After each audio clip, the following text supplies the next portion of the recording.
TUNIC is a game I had on the top of my wish list for a long time, and now after finally having the time and the money to buy and play it, I must say I really wanted to love this game, but I ended up really liking it instead. There is nothing wrong with the overall presentation. It looks beautiful and the art style is really charming.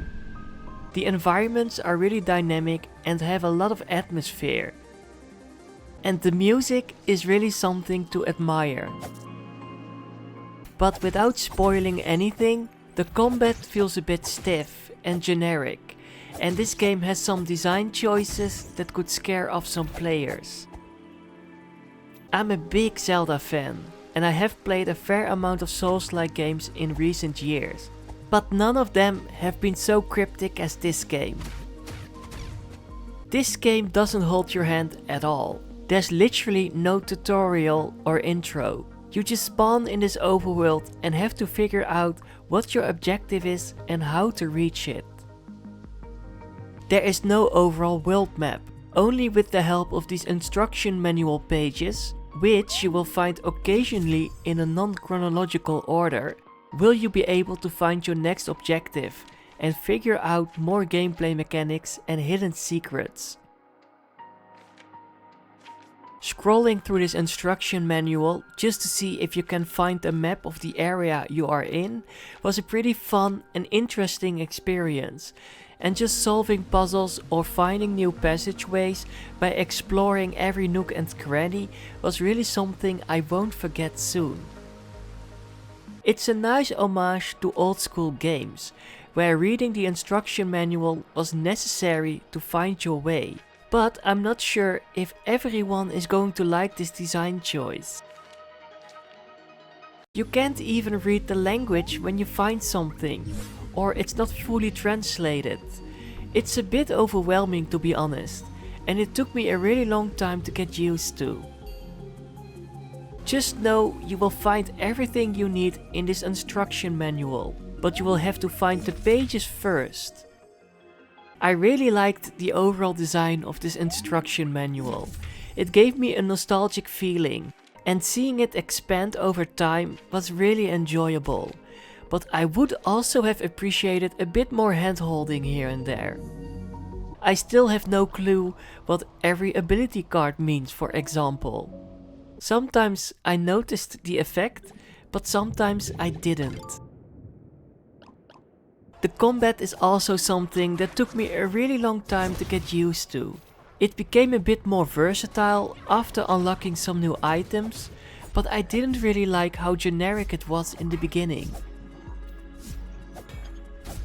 It felt very stilted and I couldn't move in time to finish my combo on an enemy. And this was a really big issue during boss fights. There were so many times I couldn't hit or reach the boss in time, because the combat was so slow and sometimes a bit clunky even. Every single boss fight was a close call, and it felt like I needed more luck than skill to beat some of them. I really loved their design, but fighting against them wasn't that enjoyable in my opinion. I really wished the combat would have been more dynamic and more combo heavy. But other than that, this game is still so much fun and a nice breath of fresh air. It didn't actually live up to my high expectations, but I still appreciate this game tried to do something different. So in general, TUNIC is a really interesting game, but also a hard game to recommend to everyone.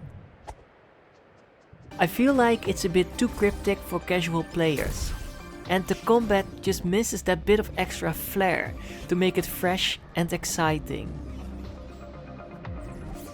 I know I sound a bit harsh on this game, but I just want you to know that it's not a casual experience. I eventually ended up really appreciating the instruction manual design choice, but I can imagine it can scare you off, or maybe it can cause you to lose interest when you are playing it. The only thing I personally found really disappointing was the combat, but the rest is super solid. This game has so many secrets and a lot of hidden lore. It goes pretty deep and there's just so much to collect. So I still highly recommend it if you love adventure games and you don't mind figuring out what your next objective is and how to get there. I think you are really going to enjoy this game if you just know what to expect. So be ready to be thrown into this beautifully crafted and charming world full of secrets and hidden lore, and embark on a multi-layered journey as this brave little fox.